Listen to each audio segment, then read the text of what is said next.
Soft light versus harsh light. আপনাদের মধ্যে কে কে soft light পছন্দ করেন আর কে কে হার্শ লাইট পছন্দ করেন ডেফিনেটলি কমেন্ট করে জানান। আজকে হচ্ছে ডে 2 30 days 30 reels চ্যালেঞ্জের সফট লাইট আর হার্শ লাইট। হার্শ লাইট হচ্ছে any kind of light source যেটা ডিরেক্টলি আপনার সাবজেক্টের উপর পড়বে, ওইটা ম্যাক্সিমাম টাইমে হার্শ লাইটই হয়। আপনি যদি ওয়েডিং এ আমব্রেলা সেটআপ গুলা দেখেন, এটাতে যে হ্যালোজেনটা ইউজ হয় that is a harsh light. আপনি যে ফ্ল্যাশটা ইউজ করেন আপনার ক্যামেরার উপরে, সেই ফ্ল্যাশটা ডিরেক্টলি যদি সাবজেক্টের উপরে পড়ে এলইডি ইউজ করেন, তো ম্যাক্সিমাম যে কোনো সোর্স থেকে ডিরেক্ট লাইট সাবজেক্টের উপর পড়লেই ওই লাইটটা ম্যাক্সিমাম সময় হার্শ লাইটই হয়ে থাকে। আর সফট লাইট হচ্ছে আপনার এই সব ফর্ম অফ লাইট, সেটা হ্যালোজেন হোক, সেটা আপনার স্ট্রোব লাইট হোক, সেটা আপনার ফ্ল্যাশ লাইট হোক, ডিফিউজ করার জন্য, লাইটটাকে সফট করার জন্য আমরা যদি কোনো ডিফিউজার ইউজ করি লাইক সফট বক্স, ম্যাগমড, আমব্রেলা, সেটা ওই লাইটটাকে সফট করে ফেলে।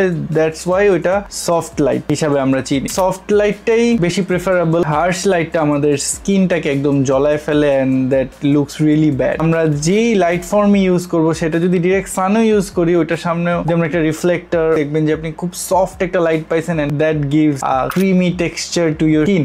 কাদের আমার মতো সফট লাইট অনেক বেশি পছন্দ সেটা ডেফিনেটলি কমেন্ট করে জানাবেন। এন্ড সফট লাইট দিয়ে আমরা ম্যাক্সিমাম ওয়েডিং সেক্টরে, ফ্যাশন ফটোগ্রাফিতে একটা মজার কথা সেটা হচ্ছে যে আমরা যে আইস লাইট ইউজ করি, লাইটটা না ডিফিউজ করাই থাকে। টিল দেন সবাই ভালো থাকেন, সুস্থ থাকেন, and like, share and subscribe to my YouTube channel.